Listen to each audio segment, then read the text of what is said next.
Assalamualaikum, halo semua. Perkenalkan, nama kakak Kak Ade.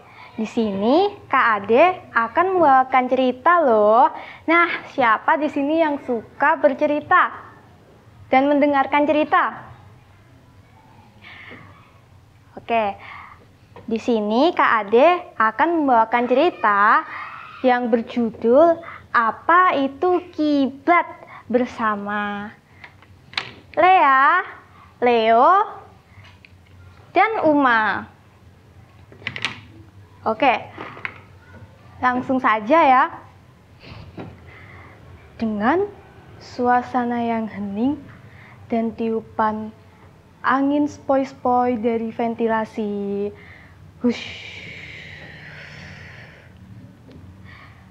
juga terdengar suara ayam berkokok dari luar, kukuruyuk, menandakan bahwa pagi hari telah tiba. Dengan suara azan subuh yang mulai berkumandang, Allahu Akbar, Allahu Akbar, mengingatkan seluruh umat muslim yang ada di dunia untuk bangun dan melaksanakan ibadah sholat. Di dalam waktu sholat merupakan waktu yang penuh berkah. Waktu di mana Allah memanggil manusia untuk mendekatkan diri kepada Tuhannya, memohon ampunan, dan bersyukur atas nikmat yang telah diberikan. Pagi itu, Uma yang bangun terlebih dahulu langsung menuju ke kamar Lea dan Leo.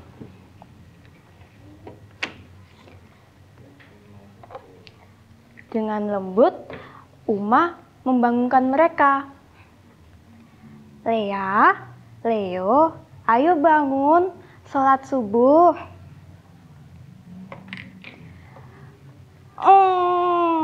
Iya Uma, jawab Lea dengan rasa kantuk.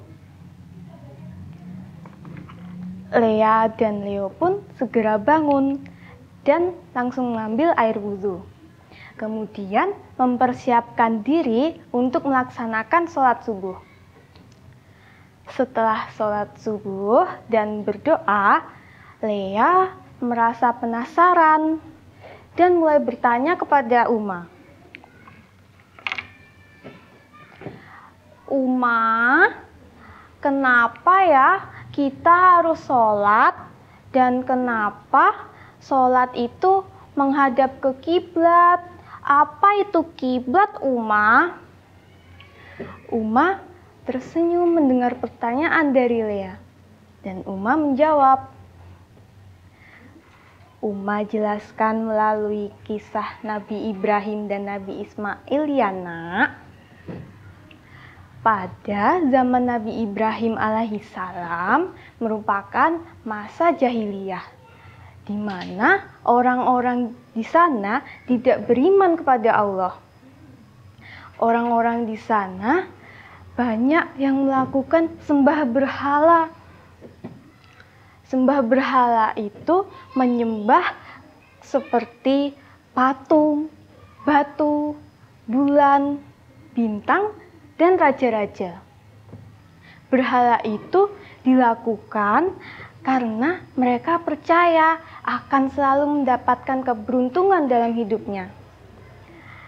Tetapi Nabi Ibrahim diberi kecerdasan dan keberanian oleh Allah bahwa menyembah berhala dan menyembah selain kepada Allah itu tidak akan mendapat keberuntungan.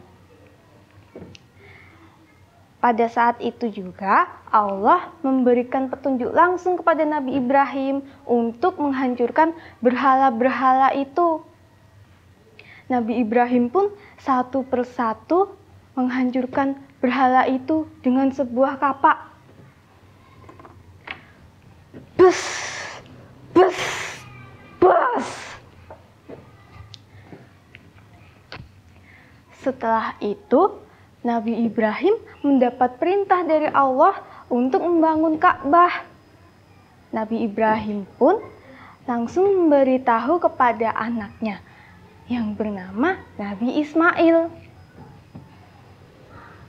Nabi Ibrahim dan Nabi Ismail pun ketika mendapat perintah dari Allah langsung segera mencari batu yang besar dan sangat berat. Yang kemudian pada saat itu satu persatu batu tersebut disusun dengan sangat berhati-hati. Setelah Ka'bah selesai dibangun, ada sosok malaikat dengan sayap yang besar dan lebar, juga sangat bersinar. Sosok malaikat itu bernama Malaikat Jibril. Malaikat Jibril ini turun ke bumi dengan membawakan sebuah batu hitam dari surga. Batu hitam ini bernama Hajar Aswad. Nah, kemudian batu Hajar Aswad ini diletakkan di salah satu sudut bangunan Ka'bah. Oh, jadi seperti itu ya, Uma? Iya, Nak. Kemudian Leo pun merasa penasaran, tetapi dia tidak berani untuk mengungkapkannya.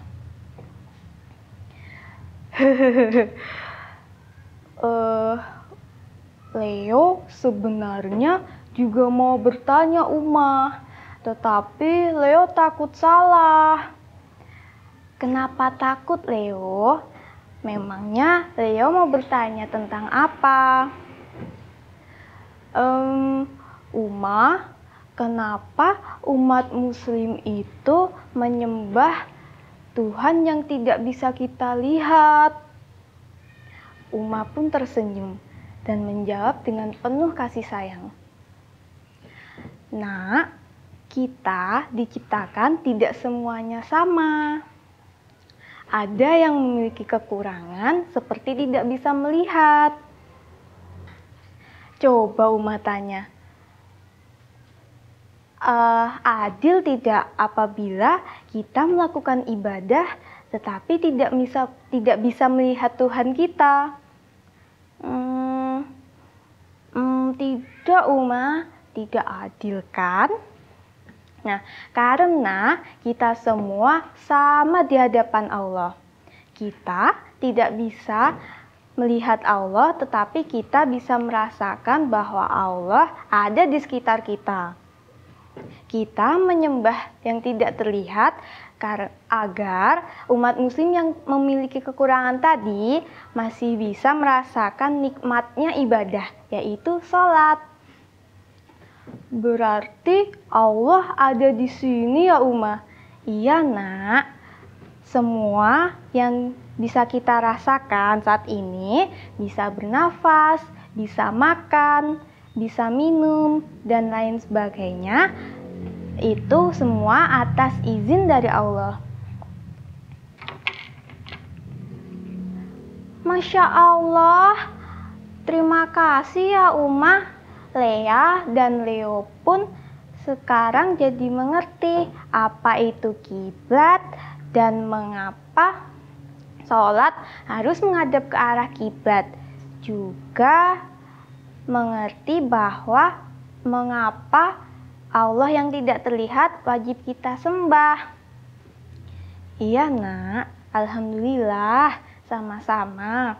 Kita menjaga sholat bukan hanya sebagai tiang agama, tetapi juga sebagai bentuk rasa syukur kita kepada Allah atas apa yang telah diberikan. Nah, itu tadi cerita dari kakak, teman-teman. Tentunya ada pesan moral ya dalam cerita ini. Yang pertama, kita bisa mengerti betapa besar perjuangan Nabi Ibrahim dan Nabi Ismail dalam membangun Ka'bah sebagai arah kiblat kita. Dan yang kedua, kita bisa mengerti mengapa kita melakukan sholat kepada Tuhan yang tidak terlihat itu sebagai bentuk dan yang kedua, kita jadi mengerti bahwa mengapa kita harus melakukan sholat kepada Tuhan yang tidak terlihat. Dan yang ketiga, menjaga sholat itu merupakan hal yang penting dalam hidup seorang muslim. Mungkin segitu saja dari Kak Ade. Semoga cerita yang kakak bawakan bisa bermanfaat.